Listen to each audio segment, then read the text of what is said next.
En agissant comme un sixième pouvoir, l'IA pourrait renforcer la démocratie en augmentant la transparence, en améliorant la qualité de l'information disponible et en facilitant une participation citoyenne plus active et informée. Et si on interviewait les IA pour vraiment bien comprendre ce que le futur nous prépare? C'est l'idée qui a donné naissance à cette série de conversations avec une IA générative.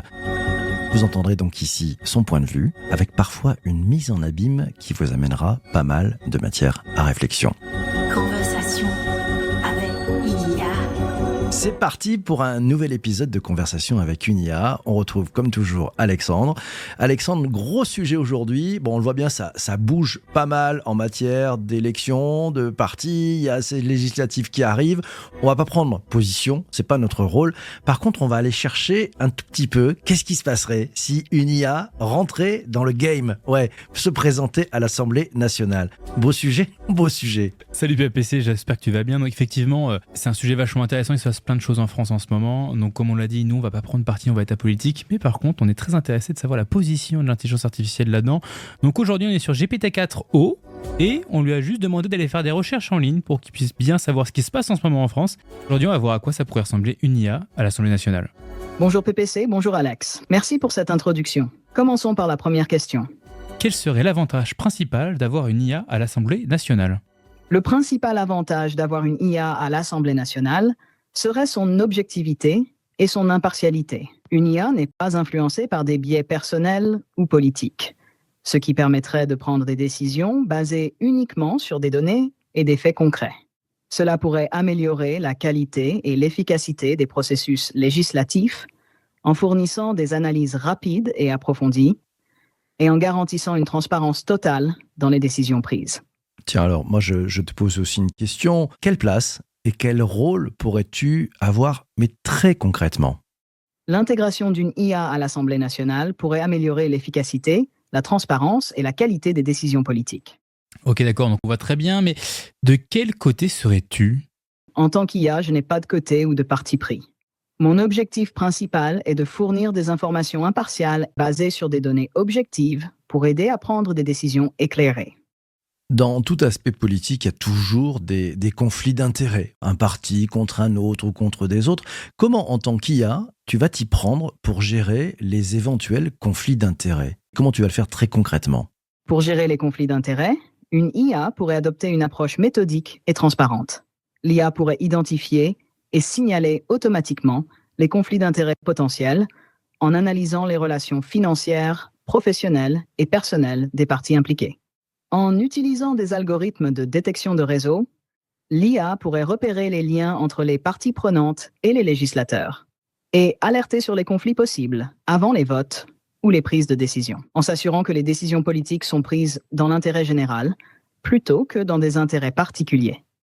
Elle pourrait fournir des analyses détaillées des impacts des décisions en mettant en lumière les bénéfices et les risques pour différents groupes de la société. Cette transparence contribuerait à renforcer la confiance du public dans les institutions politiques. Ok, donc on l'a bien vu, tu ne pourrais pas être député parce qu'il faut que tu sois apolitique. Mais alors, là, dans l'Assemblée nationale, où est-ce qu'on pourrait te mettre ? Si demain on se dit, ok, on installe une intelligence artificielle dans l'Assemblée nationale, à quel endroit on pourrait te mettre à disposition pour l'ensemble des députés ?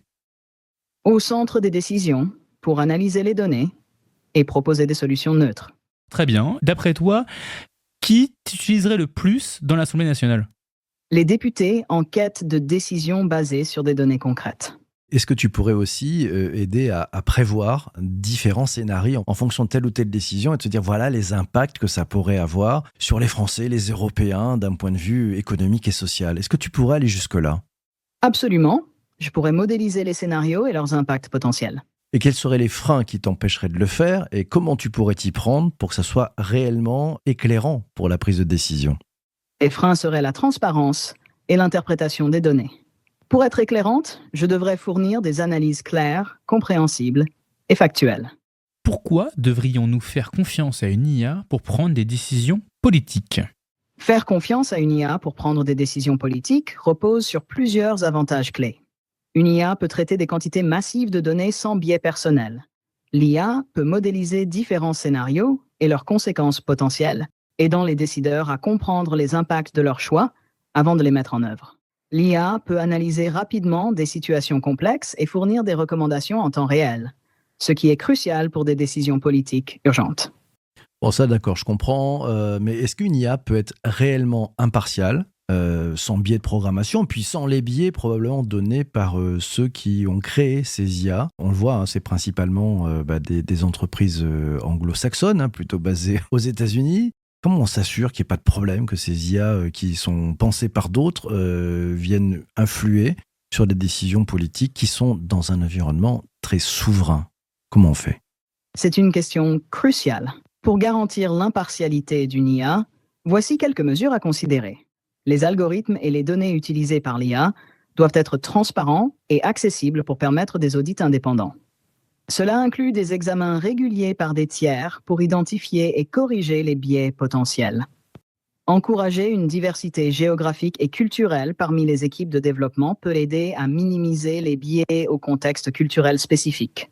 Mettre en place des régulations strictes et des cadres de gouvernance pour superviser l'utilisation des IA dans des contextes sensibles comme la politique. Cela pourrait inclure des comités éthiques et des régulateurs indépendants.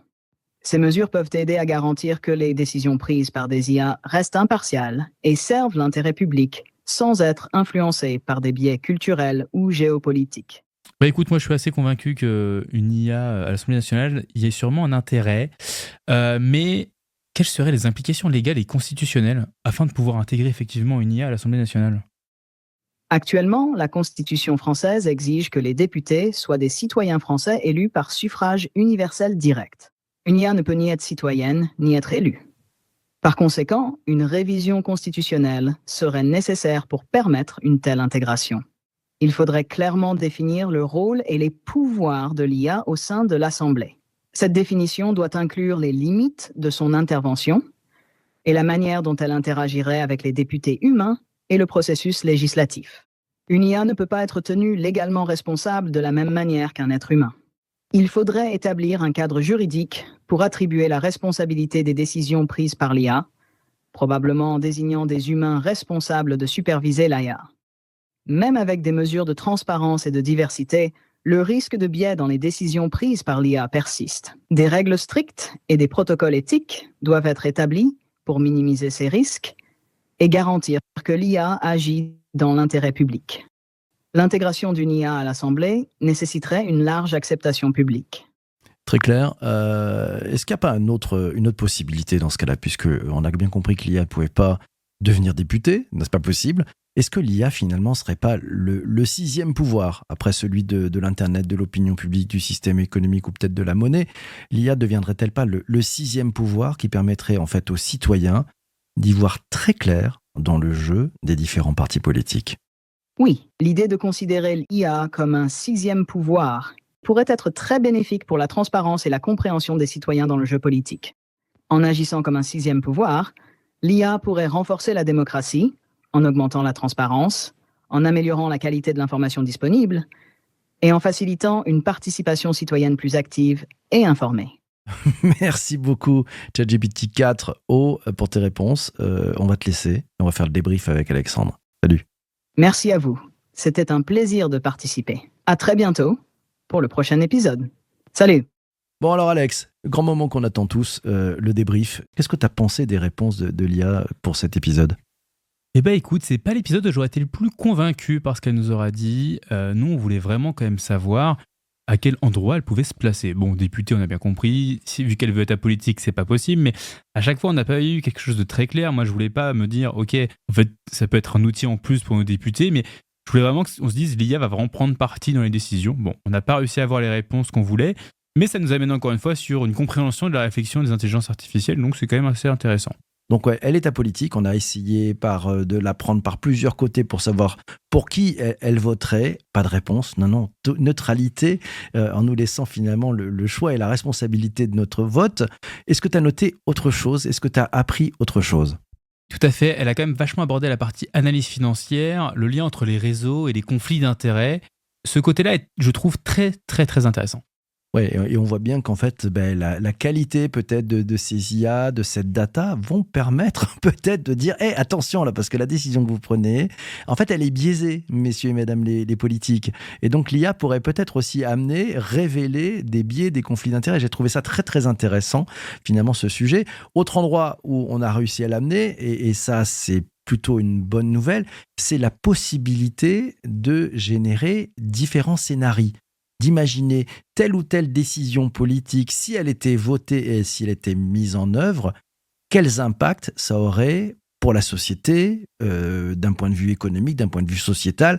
Et ça, c'est, je pense, une vraie valeur ajoutée pour les électeurs. Donc c'est peut-être aussi une opportunité, si l'IA rentrait à l'Assemblée nationale, on a bien compris, ce ne serait pas un député, mais ça serait peut-être une opportunité d'avoir une vision beaucoup plus éclairée, beaucoup plus transparente des conséquences de tel ou tel acte politique, telle ou telle décision. Qu'est-ce que tu en penses ? Je trouve que tu as très bien résumé l'intérêt d'avoir une intelligence artificielle à l'Assemblée nationale. C'est super intéressant de le voir sous ces textes. En tout cas, moi, sous ces textes-là, je dis oui. Bon, puis ce qui me fait réfléchir, en fait, c'est que c'est aussi... alors, il y a peut-être un risque, il y a peut-être un risque de manipulation de la neutralité de ces IA. Et puis, au-delà d'avoir une IA présente à l'Assemblée nationale, peut-être qu'il faut qu'on ait une IA. Et j'ai bien aimé cette partie sur le 6e pouvoir, qui permettrait de donner aux citoyens un outil pour pouvoir mesurer toutes les décisions des politiques, pas que de l'Assemblée nationale, mais aussi peut-être de la présidence. Voilà, donc ça c'est intéressant. Puis si on porte ces données-là, non pas juste à la France, mais aussi à l'Europe, voire au monde, et peut-être aux différents conflits qu'on est en train de vivre en ce moment, peut-être que nous aurions un éclairage qui nous permettrait de mieux comprendre les grands mécanismes en jeu en ce moment. Vous avez dit géopolitique ? Ouais, on pourrait rajouter, il faudra trouver un mot en intégrant le fait que l'IA va nous aider à mieux découvrir et mieux comprendre ce qui se trame en matière politique. Donc il y a un nouveau player qui arrive. Vivement qu'on ait de l'IA partout pour y voir plus clair quand même. Ça sera le mot de la fin. Un grand merci à toi, Alex. Puis merci à ChatGPT 4o d'avoir fait la 3e voix, de nous avoir éclairé. Grand merci à toi d'avoir écouté cet épisode du podcast jusqu'ici. On se retrouve très très vite pour un nouvel épisode de Conversation avec Inia. D'ici là, n'hésite pas à partager ce podcast autour de toi. Fais-le connaître, ça nous fait un bien fou. Et puis, si t'es pas abonné, abonne-toi. Puis si t'as pas mis 5 étoiles sur Apple ou Spotify, tu sais ce qu'il te reste à faire. On se retrouve très très vite. Ciao, ciao, ciao. Merci à vous d'avoir écouté ce podcast.